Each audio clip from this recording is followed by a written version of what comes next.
In this video, we're going to apply the logic of comparative advantage to some policy questions, okay, that have actually become fairly controversial, I would say, politically in the last couple of years. And those two policy questions are going to be the extent to which we should have free trade with other countries, and the extent to which we should broaden or restrict immigration into a country. Now, I'm going to be dealing with these questions strictly from an economic perspective in terms of what policy might get us more stuff. Okay, there might be political reasons to favor one side or the other of those policies. There could be humanitarian reasons to favor one side or the other. There could be moral or cultural reasons. I'm not going to deal with any of those. I'm going to look at this strictly at the lens of what types of policies get us more stuff. In other words, what policies push our consumption bundles farther and farther away from what an individual could produce on their own. Okay? So with that in mind, let's proceed.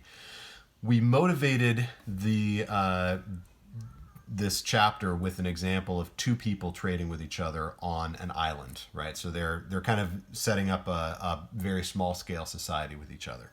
But suppose that Alice and Bob weren't on the same island with each other, okay? Instead, we can imagine that they live in different cities, okay? Maybe Alice lives in Los Angeles, maybe Bob lives in Northern California, in the San Francisco Bay Area, and we can think of them maybe not as individuals in that case, but actually perhaps as the cities themselves, okay? In the same way that Alice and Bob can make each other better off by specializing in trading, that logic also applies at the level of the city, where you have cities like, the Los Angeles area is known particularly for producing entertainment content. Okay, that's something that we're very good at around here. Whereas Northern California, they seem to be pretty good at producing new technology, software in particular. Okay, so would those two cities be better off specializing in trading with each other, or would Los Angeles be better off if they tried to do both of those two things, have an entertainment sector and produce all of their new tech for themselves, where San Francisco continued to produce tech for itself, but also tried to film more television shows and movies and the like? Well, the logic of comparative advantage tells us that the two cities are better off if they specialize in their comparative advantage and then trade with each other. So we can make a lot of movies and television shows down here in the south of California. They can make a lot of tech and killer apps in the northern part of California. And then we trade our surplus with each other. Both of our cities, or both of those regions of the state, end up with more of both of those two goods if we do that. Okay. Now the logic also extends if we move Alice and Bob farther apart. Maybe they don't just live in those two cities, they live across the state line. Maybe Alice now represents California and Bob represents, let's say, Oregon. Okay, well, California has, as we talked about, plenty of good entertainment that gets produced here, and also lots of neat new tech that gets produced. Whereas Oregon, let's say one thing that Oregon is known for producing is lumber. Okay, there's a large forestry industry in Oregon. So would those two states be better off if Oregon tried to produce all of its own technology and also produce all of its own entertainment while still cutting down plenty of trees? And then California, would they be better off producing all three of those goods as well? The law of comparative advantage again tells us no.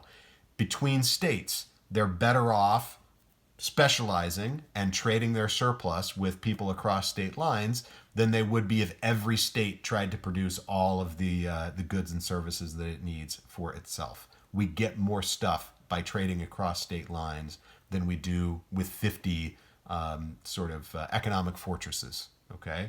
Well, guess what? It turns out that logic extends even if you put them not just across state borders within the same country, but if you put them across international borders as well.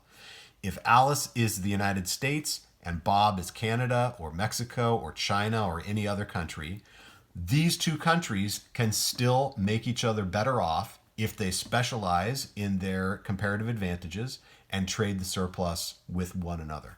Okay. Now, up to that point, nothing that I said is controversial. Pretty much everybody in the United States would agree that, cities within the U.S. should trade with each other freely. States within the U.S. should trade with each other freely. But once you cross that next boundary, you go into Canada or you go into Mexico, all of a sudden people start getting worried that people on the other side of a national border are going to be taking things from you if you are engaged in free trade with them. But the law of comparative advantage tells us that that's not the case. Okay, if these are two separate countries, then they can make themselves better off by specializing and trading with each other. Okay, now that doesn't mean that there isn't some short to medium term disruption in the economies of those two countries. So if this is, say, the United States and that is Mexico, maybe initially they're not specializing. They're somewhere along their own production possibilities frontier. So you have some people who are in the fish industry and some people in the blanket industry in both of those two countries. And then as they start specializing and trading with each other, you're going to start losing jobs in one of those sectors, right? If this is Mexico and they start specializing in weaving blankets, people who are catching fish in Mexico are going to lose those jobs and have to find something else to do, preferably weaving blankets. Similarly, in the United States, as they start specializing towards catching fish, there are going to be people in the blanket industry that lose those jobs and have to go find something else to do. Again, preferably start catching more fish. Okay, so I do not mean to say that there's no necessarily pain involved in the transition, but notice that as you go through that transition, you can start getting the consumption bundles off of the production possibilities frontiers and above what they would have been before. Okay, and so there is just more stuff to go around. The countries as a whole are more prosperous specializing in trading with each other than they would be producing everything for their own consumption. Now, you might be concerned about the people who are at least temporarily out of a job in the industries that are going away in those two countries. Okay, and so what you could do is you could take some of the extra surplus, some of the extra stuff that's being produced, and funnel some of that to the people who have lost their jobs to help them get back on their feet and get integrated into the new, more specialized economy. Okay?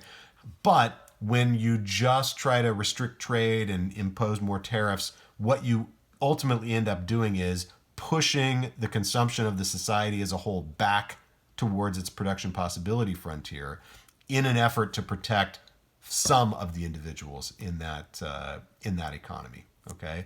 Now, in the United States, we are worried about losing jobs to, say, Mexico, because we say, well, they work so cheaply, right? Their wages are low, and so the jobs are all going to go down to Mexico. Turns out in less developed countries like Mexico, they also worry about competition with rich countries like the United States. But there, they don't say, well, we're going to lose our jobs to the United States because U.S. workers work so cheaply. Instead, their concern is U.S. workers are extremely productive. They make a lot of stuff in a fairly short amount of time. That's why our wages are so much higher in the United States than they are in places like Mexico and China. American workers, given our supply chains and our management strategies and the capital that we have available to work with, American workers simply are more productive than workers in a lot of other countries. Okay, and so workers in Mexico get concerned that, well, we're going to lose a lot of our jobs to the United States because they're so much more productive than we are. But both of those fears are unfounded or misplaced, because yes, the United States will lose some jobs to Mexico, and Mexico will lose some jobs to the United States, because both of them will simply be moving towards more and more specialized economies. But what they lose in jobs in one industry, we would expect them to make up in the other industry, and the net result is going to be more consumption for both of those countries. Okay, so in general, economists' default position tends to be in favor of free trade and against barriers to trade like big tariffs or what would you say, quotas, import quotas from other countries. Okay, because free trade tends to make both countries better off. Now, the last thing I'll talk about is immigration. Okay, remember that when we started, if you take away Bob, we just had Alice, and she was on the island by herself. And remember that when she's on the island by herself, it's impossible for her to consume beyond her production possibility frontier. There's nobody to trade with, and so everything she consumes is just what she produces herself. It was only when Bob shows up to the island that she actually has the opportunity to consume beyond her production possibility frontier, because she can't specialize until she has him there to specialize in the other, in producing blankets, while she specializes in producing fish. Okay, what that tells you is more trading partners is preferred to fewer trading partners. If you add a third person to the island, let's say Carlos washes ashore on the island. Now you have a third person you can trade with. Okay, you have another person who can produce and specialize in something that's maybe completely different than fish and blankets, and now you can have more of all of those things. With three people, the three of them will be able to consume even farther beyond their productive possibility frontier. And intuitively, you can just do a thought experiment and intuitively know that this is the case. You consume as an individual in a wealthy economy so much more, well beyond what you could produce of all these things. If it was left to you to produce your own food, your own clothing, your own housing, your own transportation, your own entertainment, your own technology, you would have virtually none of those things. Okay, an individual American who was just dropped on a desert island wouldn't have any more of those goods and services than somebody who grew up in a very poor country, in maybe even in a tribal environment, like the Maasai in Africa. Okay, you wouldn't have any more of that kind of stuff than they would have. In fact, you would have less, because you'd have fewer people to trade with. There are 330 million people in the United States, most of whom are specializing in producing something, and we trade with billions of people across the world. And the fact that we have that many trading partners is precisely why you can have so many high quality goods that you could never possibly produce on your own. Okay, so what does that tell you? That says that when Carlos shows up on the island, he's not, we don't expect him to compete away everything and take everything from Alice and Bob. Now, it could be that when he shows up on the island, maybe he's better at fishing than Alice is. Okay, so that he starts specializing in fishing, and then maybe she has to find something else to do. And so, yeah, it could be the case that that Alice is at least temporarily displaced. But the three of them together can produce more than just Alice and Bob on their own. Okay, and we would expect in general that the three of them will all be better off when Carlos shows up to the island than without Carlos. Now, that doesn't have to be the case. It is possible for a person who loses their job, say in the United States, to say an immigrant, maybe that person who loses their job won't find an equivalent job. Maybe they will make less money than they were before. But again, the same rule applies, or the same reasoning applies as when we were thinking about international trade. There's going to be more stuff to go around when you add that third person to the island. And so if your big concern is to make sure that everybody is better off than they would have been without Carlos, well, you can always do something to, say, tax away some of the extra surplus of goods that gets produced and funnel those, say, towards Alice to compensate her for the fact that she's not able to earn as much trading with just Bob. She's not able to earn as much trading with these two people together as she was when she was trading with just Bob. Okay, so economists, just like we are optimistic about free trade, economists, again, on financial or economic grounds, tend to be pretty bullish on immigration as well. Okay, and so the question if there is somebody who's going to be hurt by that economically hurt by that immigration, then what an economist would tend to do is favor finding some policy that will offset those losses to the people who won't be doing better, which should be easy to do because the society as a whole is going to be wealthier. There will be more stuff produced in general. And so you can funnel some of that towards anybody who might have been hurt by the policy. So that's it for the lectures on Chapter 2. Remember that the two main policy takeaways from this video are free trade makes people better off, immigration makes people better off. And while there may be some winners and losers in that system, the wins are larger than the losses, and so you could at least theoretically take some of the money from those wins, divert it to the people who had losses, and make everybody better off than they would have been. Whereas if you just restrict immigration and or you just restrict trade, you're going to make everybody in general poorer than they would have been.